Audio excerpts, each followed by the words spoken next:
السلام علیکم ورحمۃ اللہ وبرکاتہ۔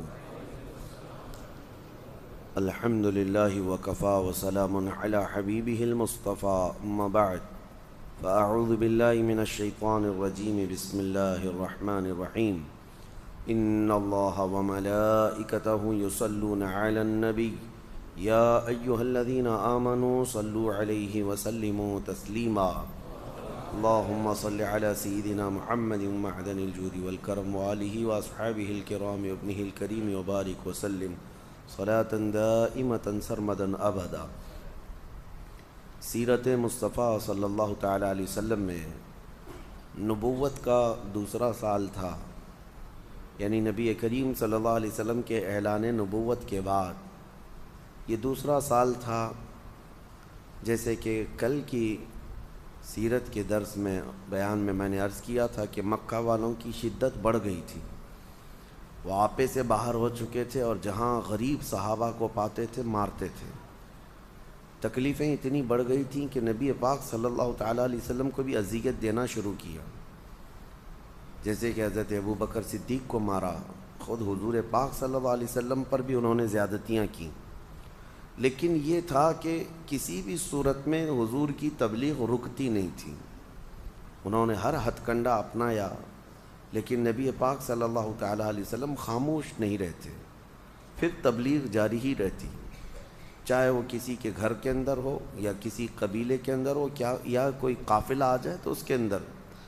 حضور کی دعوت دین جاری تھی۔ پھر مکہ کے تمام جہلا جتنے تھے، سرداران قریش بھی تھے، سبوں نے حرم میں بیٹھ کر کے ایک مشورہ کیا کہ آخر کیا بات ہے کہ ہمارے اتنے مارنے کے بعد، تکلیف دینے کے بعد ان کی تبلیغ رکتی کیوں نہیں ہے، یہ روکتے کیوں نہیں اپنے آپ کو، ڈر کے مارے اپنے آپ کو سرنڈر کرنا چاہیے یا بیک لے لینا چاہیے۔ سبوں کے دماغ میں یہ بات چل رہی تھی، شاید محمد صلی اللہ علیہ وسلم مکہ کی سرداری چاہتے ہیں، یا ان کو کوئی یہاں پر حکومت قائم کرنی ہے، بادشاہ بننے کی خواہش ہوگی، ایسا کچھ مسئلہ ہوگا۔ تو سبوں نے طے کر کے ان میں سے ایک جو شخص تھا عتبہ بن ربیعہ، اس کو اپنا وکیل بنایا اور کہا کسی طرح محمد کے قریب ہو جاؤ اور ان کے دل میں موجود بات معلوم کر لو کہ آخر وہ کیوں اس قدر اس نئے دین کے لیے کمر بستہ ہیں۔ عتبہ بن ربیعہ آیا، حضور پاک صلی اللہ تعالیٰ علیہ وسلم کو تنہائی میں لے کر کے گیا اور بڑی میٹھی چپڑی باتیں کرنے لگا کہ محمد، دل کھول کر کے ایک بار میرے پاس بیان کر دو کہ تم مکہ کی سرداری چاہتے ہو، سارے قبیلوں میں تم حاکم بن جاؤ، یا کوئی اپنی ایک نئی سلطنت قائم کرنے کا ارادہ ہے، یا پھر کسی بہت بڑے خاندان میں تمہیں شادی کرنے کا ارادہ ہے؟ ایک بار کھل کر کے میرے سامنے کہہ دو، خدا کی قسم میں پورے مکہ کو تمہارے زیر فرمان بنا دوں گا، سارے لوگوں کو تمہارا تابع کر دوں گا،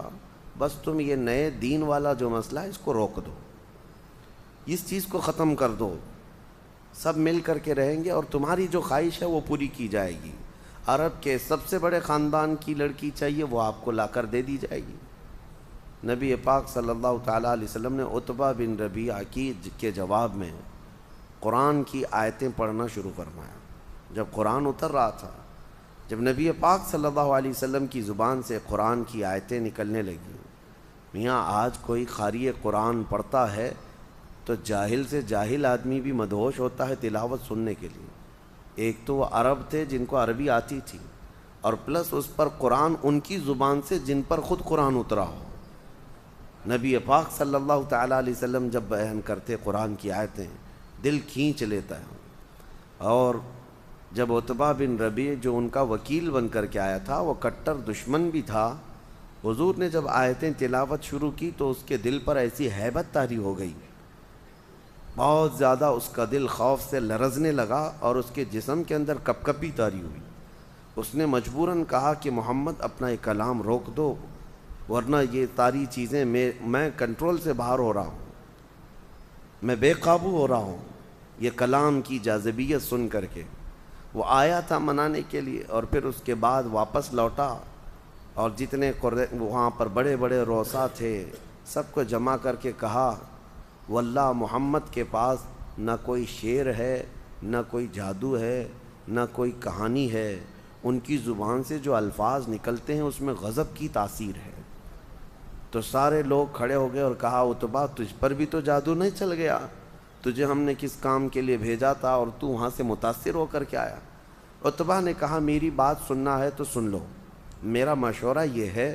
کہ محمد صلی اللہ علیہ وسلم کو اپنے حال پر چھوڑ دو۔ اگر ان کا یہ کلام اور ان کی یہ دعوت پورے عرب میں بھاری ہو گئی تو حصہ تو ہمارا ہی ہوگا، قریش کی ہی عزت بڑھے گی، قریش کی عزت بڑھے گی، ہمارے خاندان کے ہیں محمد صلی اللہ علیہ وسلم۔ اور اگر وہ پورے عرب کو قابو نہ کر سکے تو عرب خود ہی انہیں مار ڈالیں گے۔ تم کیوں یہ روز روز کے جھگڑے اور یہ روز روز کی موب لنچنگ، کسی کو پکڑنا مارنا، یہ سب کیوں کرتے ہو؟ چھوڑ دو ان کو اپنے حال پر۔ لیکن مکہ والے اس کا مشورہ نہیں تسلیم کیے۔ سبوں نے کہا کہ ہمیں یہ منظور نہیں، ہم اپنی طاقت کے بل بوتے ہر ایک کو روکیں گے۔ پھر اس کے بعد ان کی یہ اذیت کا سلسلہ شروع ہوا۔ نبی پاک صلی اللہ تعالیٰ علیہ وسلم کے تبلیغ جب نہیں رکتی تھی، اب دوسری میٹنگ ہوئی۔ یہ فرسٹ میٹنگ تھی، دوسری میٹنگ ہوئی جو شرفائے قریش تھے، یعنی جو شریف لوگ مانے جاتے تھے اس وقت کے بڑے بڑے سردار اور رئیس، وہ سب آئے حرم میں بیٹھے اور انہوں نے مشورہ کیا۔ کہا کہ دیکھو ہمارے شہر میں ایک بہت سخت گہما گہمی چل رہی ہے، ایک کام کرتے ہیں، ہمارے اور محمد کے بیچ میں اگر ابھی کوئی باقی ہے تو وہ ابو طالب ہے، اور ابو طالب کی بڑی عزت تھی کیونکہ وہ حضرت عبد المطلب کے بیٹے ہیں جو خانہ کعبہ کے متولی تھے۔ تو ابو طالب کے ہاں بہت بڑا ادب کا معاملہ ہوا کرتا، کیونکہ خانہ کعبہ کی چابی کے معاملات اور بھی دیگر معاملات ان کے خاندان میں ہوا کرتے۔ تو سبوں نے یہ مشورہ کیا کہ ہمارے اور محمد کے بیچ میں ابو طالب ہے، جا کر ابو طالب سے اس مسئلے میں بات کرتے ہیں، اگر وہ ہم بیچ میں سے ہٹ گئے تو ہم نپٹ لیں گے۔ تو بڑے بڑے جتنے لوگ تھے وہ سب آئے اور آ کر کے ابو طالب کے پاس، جبکہ ان کا بڑھاپا چل رہا تھا، جناب ابو طالب کے پاس آ کر کہنے لگے ہم صرف آپ کی عزت کا خیال کرتے ہیں، آپ کے بڑھاپے کا احترام کرتے ہیں، اور آپ محمد صلی اللہ علیہ وسلم کی کفالت ابھی تک کر رہے ہیں، آپ ان کی حمایت میں ہیں، اور آپ دیکھ نہیں رہے ہیں کہ معاملات کتنے گرم ہوتے جا رہے ہیں۔ روزانہ کوئی نہ کوئی ہمارے گھروں سے جاتا ہے اور اسلام قبول کرتا ہے، اور ہمارے گھروں میں ایک عجیب سی کشمکش ہے۔ تو جناب ابو طالب کو انہوں نے دھمکی آمیز جملوں میں بھی کہا کہ اب ہماری تلواریں آپ کے اور آپ کے بھتیجے کے خلاف اٹھنے کو تیار ہیں۔ یہ پہلی مرتبہ تھا ان کی زندگی میں ایسا معاملہ آیا۔ تو جناب ابو طالب ان کے جانے کے بعد نبی پاک صلی اللہ علیہ وسلم کو بلاتے ہیں اور کہتے ہیں اے میرے عزیز از جان، حضور سے وہ بڑی محبت کرتے، بہت پیار کرتے۔ کہا کہ میرے جان سے زیادہ عزیز بھتیجے، آج تک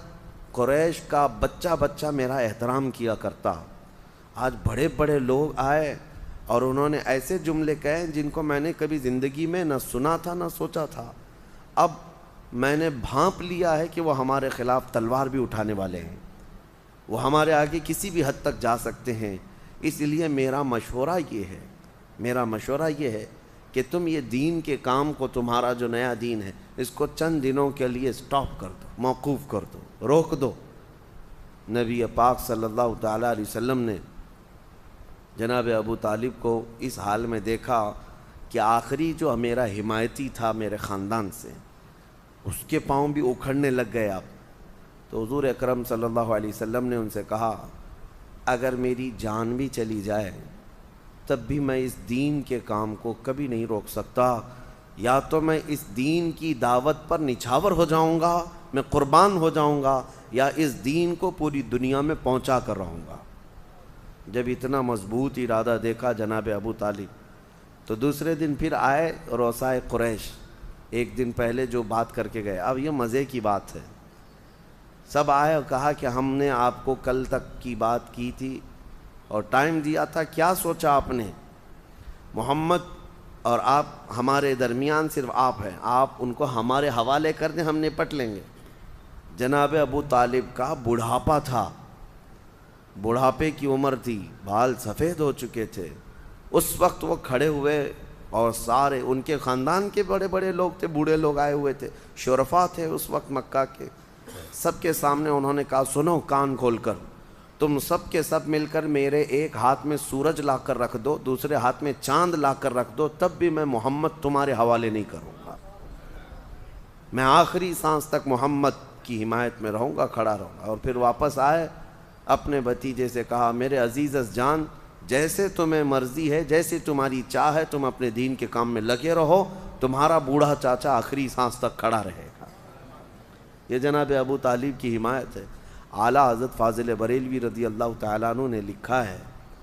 کہ اگر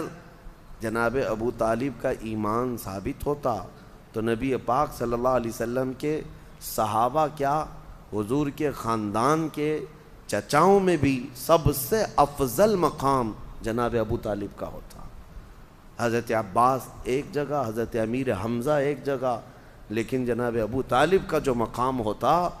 وہ اعلیٰ حضرت نے لکھا ہے کہ وہ بہت اعلیٰ مقام ہوتا، کیونکہ پل پل میرے آقا صلی اللہ علیہ وسلم کی کفالت میں زندگی گزاری۔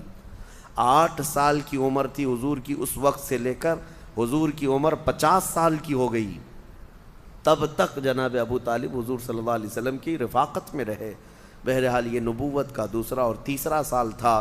اور اس کے بعد پھر تبلیغ اسلام جب بڑھتی گئی تو اب جو مدینے والے ایمان لائے یا باہر کے قبیلے جو ایمان لائے، وہ کس طرح سے حضور کی دعوت پر ایمان لائے، اگلے سلسلے میں انشاءاللہ عرض کریں گے۔ اللہ کریم حضور پاک صلی اللہ علیہ وسلم کی سیرت طیبہ کی جھلکیاں اور روشنیاں ہماری زندگیوں میں عطا فرمائے۔ وآخر دعوانا ان الحمد للہ رب العالمین۔ السلام علیکم۔